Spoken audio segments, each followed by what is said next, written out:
Maestra, buenas noches. Somos del grupo 3 y hoy presentaremos las secciones correspondientes al producto académico 3 de nuestro proyecto, que es implementación de una aplicación web para el registro de asistencia y gestión de empleados en la empresa Heinz Sportsac. Empezamos con lo que es navegabilidad. El proceso de navegabilidad inicia con la interfaz de login, donde el usuario ingresa sus credenciales, donde debe estar incluidas sus validaciones de obligatoriedad de usuario y contraseña, un formato de correo con 8 caracteres en la contraseña, además de un máximo de 3 intentos fallidos y un cierre automático por inactividad. Una vez validado esto, el usuario accede al dashboard principal, que centraliza las operaciones del sistema y muestra módulos visibles según el rol de usuario: empleado, supervisor o administrador. El sistema está organizado en 5 módulos principales, los que son gestión de empleados y usuarios, control de asistencia, gestión de justificaciones, planilla y nómina, y configuración general del sistema. A continuación doy pase a mi compañero. Para el diseño de los prototipos y de las interfaces se han usado algunos criterios importantes. Como grupo hemos definido que la alineación con los requisitos del usuario y del negocio son prioritarios. También los prototipos deben cumplir con la claridad del propósito, así como deben tener la característica de usabilidad, accesibilidad, viabilidad técnica, iterabilidad para poder tenerlos actualizados de manera rápida, y finalmente el contexto de uso para ser usados en dispositivos móviles y con dispositivos tablets o de escritorio. Siguiente diapositiva, por favor. Los prototipos deben estar diseñados para facilitar los cambios rápidos y basados en retroalimentación de los usuarios. Hemos usado los enfoques en notificaciones ágiles y la colaboración temprana del equipo de desarrollo para ayudar a evitar diseños que no se puedan implementar. Hemos diseñado las interfaces pensando en el equipo de desarrollo también. Eso sería todo. Gracias compañeros. Bueno, continuando con la exposición, me toca lo que es el test de aceptación para las historias de usuario más relevantes. En este caso tengo registro de entrada, ¿no? Que es en el primer escenario, que es el primer marcaje. ¿Y cuál es la introducción en este caso? Es que al hacer clic en el botón primario marcar entrada, en el output bote un mensaje, ¿no? Tres mensajes, perdón, que salga un marcaje de entrada de éxito, ya, y que el botón marcar entrada se deshabilite y marcar salida se habilite, ¿no? Y se registre la hora actual en el sistema. El otro escenario es el doble marcaje, ¿no? Al hacer clic nuevamente en el botón marcar entrada, bote un mensaje de error donde ya ha marcado la entrada. El bloqueo, que es el sistema, no permite la acción. El sistema no debería permitir esa acción, y los datos de la hora de la entrada original no se modifiquen, ¿no? Siguiente, por favor. La segunda historia de usuario relevante es aprobar o rechazar justificación de incidencia, ¿no? En el primer escenario sería una aprobación exitosa, en donde el trabajador hace clic en aprobar, ¿ya? Ingresar, ¿cuál sería la salida? En este caso sería estado cambia de pendiente a aprobado, ¿no? Ahora, cuando hacen clic en ingresar comentario en OK, la asistencia se actualiza justificado. Y hacer clic en confirmar, sería la notificación, sería, ¿no? Se envía el correo al empleado y la solicitud desaparece de la lista porque ya está aprobado. En el segundo escenario es clic en rechazar, ¿no? En este caso manda un mensaje de error donde debe agregar algún comentario, ¿no? Un comentario para rechazar. Y el otro es que el motivo esté vacío. En este caso el modal permanece abierto. Y en confirmar, cuando el estado ya de la justificación se mantiene en pendiente. Esos serían los dos historias de usuario relevantes a mi persona. Doy pase a mi compañero siguiente. Continuando con la exposición sobre la historia de usuario 2, roles y seguridad. enfocada en la seguridad y gestión de acceso. El objetivo aquí es que el administrador pueda definir quién entra a qué parte del sistema. Para eso hacemos la validación en 2 escenarios clave. Primero, la asignación exitosa. Cuando cambiamos el rol de usuario a supervisor, el sistema actualiza la base de datos y retorna un código 200 OK. Esto habilita inmediatamente funciones exclusivas como los reportes del equipo en la sesión de usuario. En segundo caso, la seguridad. Probamos qué pasa si un usuario con un rol empleado intenta forzar su entrada a un URL de administrador. El sistema detecta que no tiene permisos, bloquea el acceso devolviendo un error 403 y lo bloquea. Y lo redirige a su panel seguro, protegiendo así la integridad de la aplicación. Siguiente, por favor. El historia de usuario 7, registro de salida. Gestiona el cierre de jornada o checkout. Esta función es crítica para el cálculo de nómina. Aquí también tenemos 2 validaciones principales. En el flujo correcto, si el empleado ya marcó su entrada al dar clic en salida, el sistema no solo registra la hora, sino que ejecuta automáticamente el cálculo de horas trabajadas. Por ejemplo, 9 horas con 2 minutos. Todo esto se confirma con un API 200 OK. En el caso 2, en la validación de lógica. ¿Qué pasa si alguien intenta marcar salida sin haber marcado entrada? Para evitar inconsistencias o datos basura en la base de datos, el sistema bloquea la acción y lanza un bug reset con error 400, indicando al usuario que debe marcar su entrada primero. Con esto garantizamos que la data de asistencia sea siempre coherente. Gracias, doy pase a mi compañero. Buenas noches. Continuaremos con las métricas de rendimiento. Siguiente, por favor. En la métrica 1, que es tiempo de respuesta del sistema, el objetivo principal es optimizar la velocidad del backend y reducir los cuellos de botella en el flujo de solicitudes, asegurando que las principales vistas carguen en menos de 3 segundos. ¿A qué está alineado esto? Al requisito no funcional 02, que es el performance. Las vistas deben cargar en menor o igual a 3 segundos. ¿Cuál es la meta de esta métrica? Que las vistas deben cargar en menos de 3 segundos, ¿no? Siguiente, por favor. Fórmula y umbrales de calidad. Propiamente tenemos implementado bajo esta fórmula, que es el tiempo de respuesta de solicitudes igual al número de tiempos de respuesta HTTPS entre el número de solicitudes procesadas. Fuente de datos, logs de servidor y monitoreo del servidor.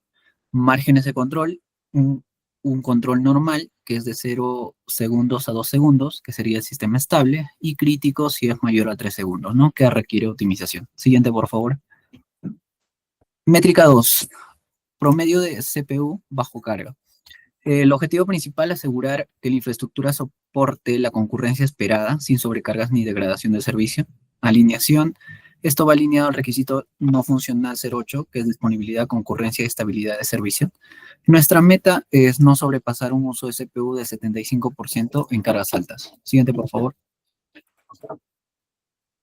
Fórmula y umbrales de calidad. Propiamente lo tenemos alineado bajo esta fórmula, que sería el uso promedio de CPU igual a la sumatoria del porcentaje de CPU medido entre el número de mediciones. Fuente de datos igual, logs del servidor y monitoreo del servidor. Márgenes de control, tendríamos un control normal del 20% a 60%, que sería un sistema estable, y el sistema crítico, que sería mayor a 75%, ¿no? El cual requeriría optimización. Doy pase a mi otro compañero.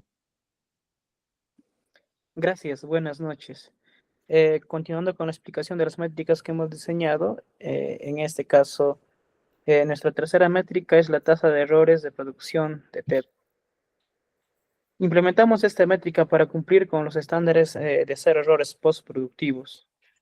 Nuestro enfoque es la estabilidad técnica. Esto está alineado con el requisito no funcional número 10, que exige la consistencia e integridad de los datos. El objetivo es tener en tiempo real cualquier fallo detectar. Error crítico, en este caso con el error HTTP 500, para asegurar que los cálculos de nómina sean 100% fiables. Nuestra meta es estricta, es mantener los errores siempre por debajo del 1%. Siguiente, por favor. Para medir, aplicamos esta fórmula. En este caso, dividimos la suma de las respuestas fallidas entre los números totales de las peticiones del sistema. La información se extrae directamente, en este caso, de los logs en Node.js. Hemos definido, en este caso, el semáforo, que son bien claros. Si estamos entre el 0 y el 1%, el sistema se considera estable, verde. Sin embargo, si superamos el 5%, en este caso rojo, el protocolo es detener cualquier despliegue nuevo, ya que una tasa así indica un riesgo crítico para la operación. Siguiente, por favor. La cuarta métrica es disponibilidad de servicio de uptime. Esta métrica responde directamente a la exigencia operativa de que no haya caídas. Cumple con el requisito no funcional 09, que es exigencia de una disponibilidad 24/7. Dado que HubSpot maneja turnos rotativos, el sistema debe garantizar el acceso continuo para evitar que el personal tenga que volver a utilizar planillas manuales por fallos del sistema. Nuestra meta es, en este caso, mantener el 99.9% activo. Siguiente, por favor. El cálculo se realiza restando el tiempo de caída al tiempo total de operación. Para esto utilizamos herramientas automáticas como en este caso el ping de monitors. Nuestros márgenes son óptimo verde entre el 99% y el 100%. Crítico rojo, cualquier valor por debajo del 95% es inaceptable, ya que implica un riesgo alto de perder registros de asistencia, lo cual impactaría directamente con el pago de los empleados. Gracias, con esto doy pase al compañero.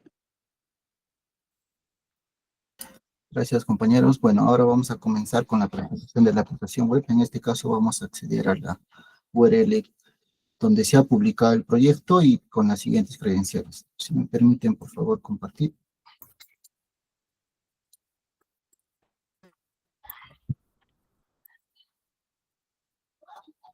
Ya. Para esta demostración vamos a comenzar con la página de logueo, en el cual nos va a pedir un usuario y contraseña. Posteriormente nos va a mostrar un layout principal, que es donde están los 5 módulos principales. Dentro de ellos, el módulo principal sería la configuración, donde se va a establecer parámetros como son el horario de entrada y el horario de salida, así como una tolerancia de tardanza y un timeout de sesiones, el cual va a permitir o va a controlar las sesiones activas de los usuarios. Como segundo módulo vamos a tener la gestión de empleados, donde se va a poder registrar todos los empleados y asimismo registrar ciertas información básica del empleado desde su logueo, generando y asignándole un rol en el sistema. Bueno, también se le permite asignar un supervisor, el cual previamente cada uno de estos empleados tiene que estar, se le ha debido asignar el rol de supervisor para que pueda el sistema listarle y, bueno, asignarle, ¿no? También tenemos lo que es el módulo, o bueno, en el campo lo que es sueldo base, para hacer el cálculo de planillas, y por último la fecha de ingreso y el estado. También nos va a permitir este módulo hacer un cambio de contraseña, el cual nos va a pedir, bueno, para cuando el usuario se permita restablecer o quiera restablecer la contraseña. Como siguiente módulo tenemos el control de asistencia, donde el sistema nos va a permitir marcar el horario de entrada. Una vez que marquemos horario de entrada, el sistema automáticamente lo que hace es establecer o hacer un cálculo en base a los parámetros de configuración de cuántos minutos tiene de tardanza o si es el caso que entró puntual, ¿no? Respetando siempre el horario de ingreso más la sumatoria o el plazo de tardanza que se le asignó en el sistema. Posteriormente, el sistema también registra lo que es la salida. Una vez que se registre la salida, se hace un cálculo de horas totales. Como siguiente módulo tenemos lo que es la justificación. En esta parte, el módulo que hace es mostrar un nuevo modal donde indica quién es el empleado que se está registrando, y posteriormente a eso también indica el motivo. También nos pide, bueno, ver el documento que se ha adjuntado como demostración y para poder agregarle un comentario. Bueno, acá tiene la opción también de rechazar o aprobar la solicitud, y una vez que se haga esta aprobación, se le muestra al usuario y también se le hace una notificación previa, como es este caso. Acá se puede ver las notificaciones que todos los empleados se han hecho por una justificación registrada en el sistema. Como siguiente módulo tenemos lo que es la planilla y la nómina. En este módulo lo que se hace es el cálculo de planillas con un botón inicial donde primeramente se hace una inicialización del cálculo de planillas o también un recálculo, ¿no?